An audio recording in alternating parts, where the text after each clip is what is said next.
बच्चों, this is the summary of our chapter number 1, a Triumph of surgery. This story is very interesting. I'll explain you it in detail also. So I hope this might be visible to you. If not, then don't worry. Just listen to the story. I'll send you a snapshot of this summary in your group.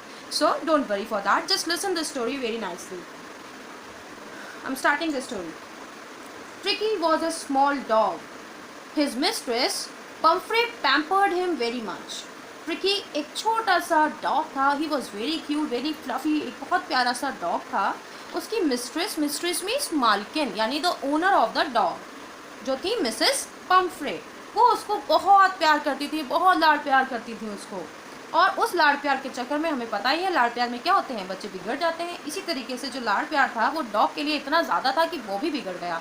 तो वो क्या करती थी, अपने लाड़ प्यार में उस डॉग को बहुत खिलाती थी. जब देखो खिलाती ही रहती थी. और क्या क्या खिलाती थी? She gave him food rich in fats. जो कि फैट्स में फूड रिच थे, वही सारे फूड्स वो उसे खिलाती थी. वो सोचती थी वो मोटा हो जाएगा, दिखने में बहुत सुंदर लगेगा, तो वो क्या करती थी, उसको बहुत ज़्यादा खिलाती देती थी हर समय.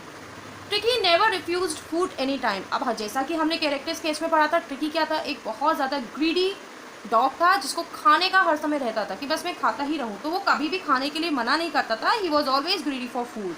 He liked ice creams, cream cakes and biscuits very much. उसको क्रीम केक्स, आइसक्रीम्स और बिस्किट्स बहुत ज़्यादा पसंद थे. और मिसेस पम्फ्रे भी क्या करती थी, उसकी सारी चीज़ों का बहुत ध्यान रखती थी, जैसे क्या पसंद है क्या नहीं पसंद है. इसलिए वो उसको प्रोवाइड करती थी सारी चीज़ें जो भी उसको पसंद थी. उसके साथ साथ वो उसको कॉड लिवर ऑयल और हॉर्लिक्स भी पिलाया करती थी. ओह माय गॉड, हॉर्लिक्स तो आजकल बच्चे पीते हैं, डॉग्स कब से पीने लगे. चलिए कोई बात नहीं, देखते हैं मिसेस पम्फ्रे क्या क्या करती हैं. तो Mrs Pumphrey cod liver oil, बच्चों cod liver oil is the fish liver oil. तो वो fish liver oil, ice cream, cakes, biscuit, Horlicks सब देती थी अपने डॉग को, जैसे कि एक बच्चे को देते हैं. She gave him wine to drink. Oh my God, she also gave him wine to drink. Oh my God, तो ये कुत्ता तो पक्का बिगड़ना ही था, है ना. चलो आगे बढ़ते हैं. This all made tricky like a bloated sausage. Oh my God, bloated sausage पता है बच्चों आपको ब्लोटेड सॉसेज क्या होता है? जैसे कि हमने सॉसेजेस देखे हैं ना, इस तरीके से देखो, ऐसा एक सॉसेज टाइप का होता है, नहीं होता है, वो हमने बहुत सारे कार्टून्स में भी देखा है. It's I think non veg dish. तो एक जिसे हम हिंदी में कबाब टाइप का कह सकते हैं. तो ये क्या है, जो ट्रिकी था वो इतना खा के इतना मोटा हो गया था, इतना फूल गया था और इतना फ्लफी हो गया था, ऐसा लगता था उसे देखकर जैसे कि वो एक सॉसेज हो. He became very lazy. अब भैया जाहिर सी बात है, जब इतना खाएगा कुछ करेगा नहीं, खाएगा पिएगा सोएगा, खाएगा पिएगा सोएगा, तो वो तो लेजी बनेगा ही. तो वो क्या हुआ, वो इस चक्कर में लेजी हो गया. He became uninterested in things. उसे किसी भी चीज़ में इंटरेस्ट नहीं आता था. वो क्या करता था, पूरे दिन भर बस खा पी कर काट पीट पे लेटा रहता था, हमेशा बस सोता रहता था, खाता था पीता था और सो जाता था आराम से. अब एक दिन अचानक से क्या हुआ, he had some bouts of vomiting. उसे एक दिन बहुत ज़्यादा उल्टियाँ होने लगीं. बाउट्स ऑफ वॉमिटिंग मीन्स बहुत ज़्यादा वॉमिटिंग होना. तो क्या हुआ, एक दिन अचानक से उसे बहुत ज़्यादा वॉमिटिंग होने लगी. अब मिसेस पम्फ्रे तो परेशान हो गई. जिनका डॉग जो था, वो जिसका वो इतना ध्यान रखती थी, उसे सब चीज़ देती थी, खाने की भी, पीने की भी, हॉर्लिक्स तक देखती थी. अब उनकी क्या हालत हुई होगी. उन्होंने सोचा कि उनका जो डॉग है वो बहुत ज़्यादा बीमार हो गया है. He was suffering seriously illness. तो and the disease, you know what she thought he was suffering from? She thought that he was suffering from malnutrition. Malnutrition means कुपोषण का शिकार. अब बताओ भगवान, इतना सारा वो खाने के लिए देती थी और उसके बाद अचानक से उसे उल्टियाँ शुरू हो गई. तो उन्होंने सोचा कि लगता है इसे मैल न्यूट्रिशन हो गया है, कुपोषण का शिकार हो गया है. अब वो बहुत ज़्यादा परेशान हो गई और वो फटाफट से अपने डॉग के लिए मिस्टर जेम्स हैरियट, जो कि एक वेट सर्जन हैं, उनको बुलाती हैं, जैसा कि हमने कैरेक्टर स्केच में भी पढ़ा था. अब एक बार क्या हुआ था ना, जब मिस्टर हैरियट मिसेस पम्फ्रे अपने डॉग को ऐसी पार्क में टहलाने लेके गई थी, तो वहाँ पर उन्होंने मिस्टर हैरियट ने उस डॉग को देखा. और क्योंकि वो वेट डॉक्टर थे तो वो उसको देख के समझ गए थे कि कुछ ना कुछ गड़बड़ इसके साथ होने वाली है. और उनको मिसेस पम्फ्रे को वार्न भी किया था कि प्लीज़ इसका ध्यान रखिए, इसे ज़्यादा खाने के लिए मत दीजिए, नहीं तो कोई प्रॉब्लम हो सकती है. लेकिन मिसेस पम्फ्रे थी, वो कहाँ से मान जाती. उन्हें तो अपने डॉग के लिए बहुत ज़्यादा प्यार था, इसलिए उन्होंने इस बात पे ध्यान नहीं दिया. तो अब जब वो बीमार हो गया, तब उन्होंने फटाफट से मिस्टर हैरियट को बुलाया.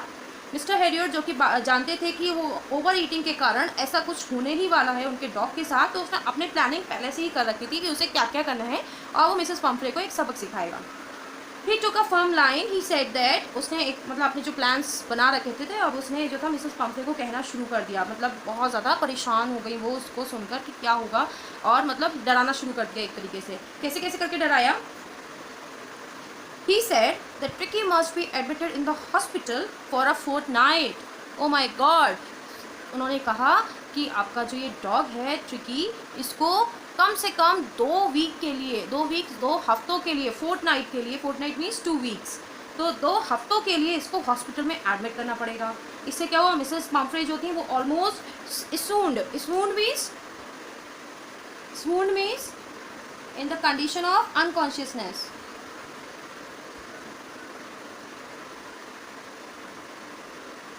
यानी लगभग ऐसा सुन के तो वो शॉक्ड ही हो गई, बिल्कुल ही ऐसा लग रहा था जैसे अभी बेहोश ही हो जाएंगी। She thought that tricky could not live even a single day without seeing his mistress. उन्होंने सोचा अब ट्रिकी कैसे रहेगा, वो तो मेरे बिना रह ही नहीं सकता, मिसेस पम्फ्रे को देखे बिना तो वो रहे ही एक दिन भी नहीं रह सकता, कैसे रह पाएगा वो। लेकिन मिस्टर हेडियोट जो थे वो तो सब कुछ जानते ही थे, तो उन्होंने क्या करा, उन्होंने उनकी बातों पर ध्यान ना देते हुए उन्होंने फटाफट से ट्रिकी को पकड़ा, उसको एक ब्लैंकेट में लपेटा और फटाफट से उसको अपने घर ले जाने के लिए अपनी गाड़ी में डाल दिया मीन्स उसको अपनी गाड़ी में बिठा दिया। अब आगे पढ़ते हैं। The departure of tricky was very pathetic means disappointing. अब उन लोगों के लिए क्या हुआ, मिसेस पम्फ्रे जो थी वो बहुत ज़्यादा परेशान हो गई। ऑब्वियसली बात है, जब वो इतना केयर करती थी उसको तो वो तो परेशान हो ही जाती। तो अब ये जो डिपार्चर था ट्रिकी का, ये जो ट्रिकी को डॉक्टर जो लेके जा रहे थे वो एक बहुत ज़्यादा डिसअपॉइंटिंग था, सभी के लिए बहुत ज़्यादा दर्दनाक था। क्यों? All the house was aroused. The maids were putting Tricky's things in the car. Everyone was in tears. क्योंकि सब लोग बहुत ज़्यादा परेशान हो गए थे, सब रोने लगे थे कि अब ट्रिकी 14 दिन के लिए, फोर्टनाइट के लिए, 2 हफ्तों के लिए हमसे दूर चला जाएगा। सब लोग बहुत परेशान हो गए, पूरा घर उठ के खड़ा हो गया। सारे मेड्स जो थे वो ट्रिकी का सारा सामान कार में डालने लगी ताकि ट्रिकी को कोई भी प्रॉब्लम ना हो। हर कोई रोने लगा और जो डॉक्टर थे उसके बाद डॉक्टर ट्रिकी को अपने साथ सर्जरी के लिए ले गए। उन्होंने ऐसा कहा कि हम इसको सर्जरी के लिए ले जा रहे हैं, इसको हॉस्पिटल में कम से कम 2 हफ्ते के लिए एडमिट करना ही पड़ेगा। सब लोग बहुत परेशान हो गए, सब लोग बहुत रोने लगे। उसके बाद क्या हुआ, when Harriet reached his home, अब वो क्या हुआ, सर्जरी के नाम पे जो डॉग को ले तो गए, अब वो उसको कहाँ लेके गए, सीधे अपने घर लेके गए। The house hold dogs surrounded him. House hold dogs जो कि मिस्टर हेरियट के घर पे जो डॉग्स थे, अब जैसे डॉग्स की आदत होती है, we all know dogs are having the habit of smelling each other and playing with each other. और जब भी वो कोई नया डॉग देखते हैं तो सारे जो डॉग्स होते हैं वो उसके पास आ जाते हैं, नए डॉग के पास आ जाते हैं उसे मिलने के लिए, उसको स्मेल करने के लिए। तो वैसे ही मिस्टर हेरियट के घर में जितने भी डॉग्स थे वो सारे आके इकट्ठे हो गए और सबने उसको घेर लिया। दे स्निफ्ड ट्रिकी। उन्होंने, ट्रिकी क्या था, बिल्कुल सुस्त हो गया था, बिल्कुल ही लेजी था, उसने कोई भी ध्यान नहीं दिया। और जो बाकी और डॉग्स थे उन्होंने भी ट्रिकी को स्मेल किया। स्निफ्ड मीन्स स्मेल करना, जैसे जो डॉग्स होते हैं वो स्मेल करते हैं। तो उन्होंने ट्रिकी को स्मेल किया और जब ट्रिकी ने उनमें कोई इंटरेस्ट नहीं दिखाया तो उन लोगों ने भी कोई इंटरेस्ट नहीं दिखाया ट्रिकी में, उन्होंने भी उसको स्मेल करके ऐसे ही छोड़ दिया। टिल 2 days, अब क्या क्या किया मिस्टर हेरियट ने उस डॉग के साथ। Till 2 days Herriot did not give him anything to eat. उन्होंने उसे कुछ भी खाने के लिए नहीं दिया। He gave him a lot of water to drink, लेकिन उन्होंने उसको बहुत सारा पानी दिया पीने के लिए। Then the doctor started giving him some light food. और उसके बाद जब उन्हें लगा कि ये भूखा हो रहा होगा तब उन्होंने उसे बहुत हल्का हल्का सा फूड देना शुरू किया। He gave him no medicine, और क्योंकि वो उसे हॉस्पिटल के नाम पर, सर्जरी के नाम पर लेकर आए थे, लेकिन उसके बाद भी उन्होंने उसको कोई भी मेडिसिन नहीं दी।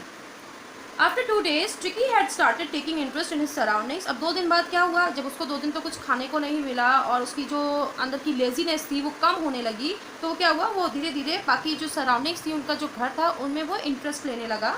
वो बाकी डॉग्स के पास जाकर उनके साथ खेलने लगा। It enjoyed being rolled over, he became a member of the gang.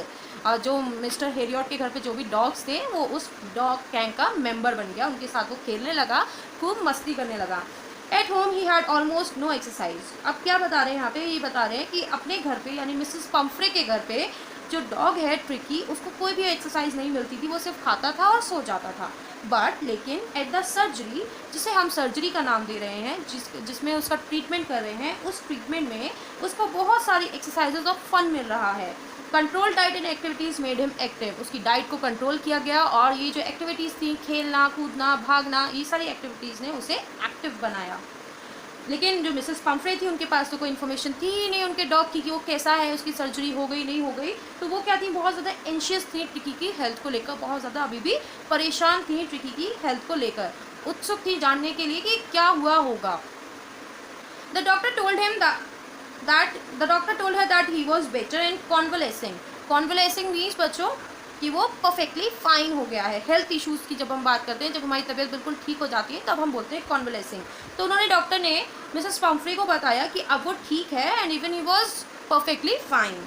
This made her think that he had gone through some surgery. तो ऐसा सुनने के बाद उन्हें लगा कि अब वो ठीक हो गया है, यानी कि उसकी सर्जरी हो गई है, और उनको लगा कि अब उसकी सर्जरी हुई है तो ऑब्वियस ही बात है उसे ज़्यादा से ज़्यादा खाने के लिए चाहिए होगा ताकि वो जल्दी से रिकवर हो जाए। So she sent daily 2 dozen fresh round eggs, wine and brandy for him so that he might recover soon. इसीलिए वो क्या हुआ, वो रोज़ाना उसके लिए 2 डज़न एग्स भेजने लगी, वाइन भेजने लगी और ब्रांडी भेजने लगी ताकि वो जल्दी से ठीक हो जाए अपनी फेवरेट चीज़ें खाकर। 2 डज़न अंडे, ओ माय गॉड, और वो भी रोज़। तो डॉक्टर ने क्या किया, क्या उन्होंने वो सारी चीज़ें ट्रिकी को दी? चलिए आगे पढ़ते हैं। But the doctor did not give those things to him but he did because he did not really need this type of diet. लेकिन डॉक्टर ने क्या किया, वो सारी चीज़ों में से कोई भी चीज़ ट्रिकी को नहीं दी क्योंकि उनको लगता था कि ट्रिकी को इस डाइट की ज़रूरत नहीं है, क्योंकि वो तो भैया कुपोषण का शिकार नहीं था, वो लेजीनेस का शिकार था, है ना। उसको तो लेजीनेस की प्रॉब्लम हो गई थी, जो बिल्कुल खा खा के मोटा हो रहा था और लेज़ी होता जा रहा था। तो वो चीज़ उसकी प्रॉब्लम थी, ना कि माल न्यूट्रिशन। तो उन्होंने कहा कि इस चीज़ की उसे ज़रूरत नहीं है, इसलिए उन्होंने उसमें से कोई भी चीज़ ट्रिकी को नहीं दी। The doctor and his friend, तो वो सारी चीज़ें रोज़ कहाँ जाती थी? The doctor and his friends enjoyed these eggs, wine and brandy। Doctor अपने दोस्तों के साथ, अपने फ्रेंड्स के साथ इस सारी चीज़ों का मज़ा ले रहे थे। उन्होंने हालांकि मिसेस पम्फ्रे को भी नहीं बताया कि वो बिल्कुल ठीक है, उसे इन सब चीज़ों की ज़रूरत नहीं है, और वो क्या करने लगे, वो खुद उन सारी चीज़ों का इंजॉयमेंट लेने लगे, मज़ा लेने लगे। After a fortnight Mrs Pumphrey came to collect Tricki. अब पूरे 14 दिन हो चुके थे। अब मिसेस पम्फ्रे जो थी वो अपने डॉग को लेने आई। वो बहुत ज़्यादा टेंस्ड थी, बहुत ज़्यादा परेशान थी, बहुत ज़्यादा चिंतित थी। She was very worried. She did not hope that he was all right. उन्हें लग नहीं रहा था वो इतनी जल्दी ठीक हो गया होगा, क्योंकि उनके अकॉर्डिंग तो उसे सर्जरी हुई थी। But when the doctor brought Tricki he jumped at once into Mrs Pumphrey's arms. She was surprised to see all this. She said that it was a victory of surgery. यहाँ आ गया हमारा chapter का name. Victory means triumph, triumph means victory. जो हमारा chapter का name है Triumph, इस ट्रायम्फ का ही मतलब है विक्ट्री। तो अब क्या हुआ, जैसे ही वो बहुत ज़्यादा परेशान थी, उन्होंने सोचा था कि वो अभी ठीक नहीं हुआ होगा, लेकिन जब वो डॉक्टर के घर गई और वो जो डॉक्टर थे वो ट्रिकी को उनके पास लेकर आए, तो जो ट्रिकी था वो जल्दी से कूद के मिसेस पम्फ्रे की आर्म्स में चला गया, उनकी गोदी में चला गया। और ये देखकर मिसेस पम्फ्रे जो थी वो बहुत खुश हो गई, क्योंकि वो तो बिल्कुल लेज़ी हो गया था, लेकिन अब कैसा है वो, अब वो बिल्कुल एक्टिव हो रहा था। तो जिससे उन्हें पता चला कि अब ट्रिकी क्या है, बिल्कुल ठीक है। और क्योंकि उन्हें तो ये लग रहा था कि वो सर्जरी हुई है, तो वो क्या कहती हैं, वो आखिर में ये बोलती हैं कि ये सर्जरी की ही जीत है, सर्जरी की ही विजय है, मतलब कि सर्जरी ही है जिसकी वजह से मेरा जो डॉग है वो बिल्कुल ठीक हो गया है। तो इसीलिए उन्होंने इसको नाम दिया victory of surgery. And the name of the chapter written by James Herriot is named on the basis of this only, that Mrs. Pumphrey said it was a victory of surgery। इसीलिए doctor ने, mister James Harriet ने इस chapter का नाम रखा है A Triumph of Surgery। So I hope you might have understood this chapter. I'll send you the worksheets after this video. All the best.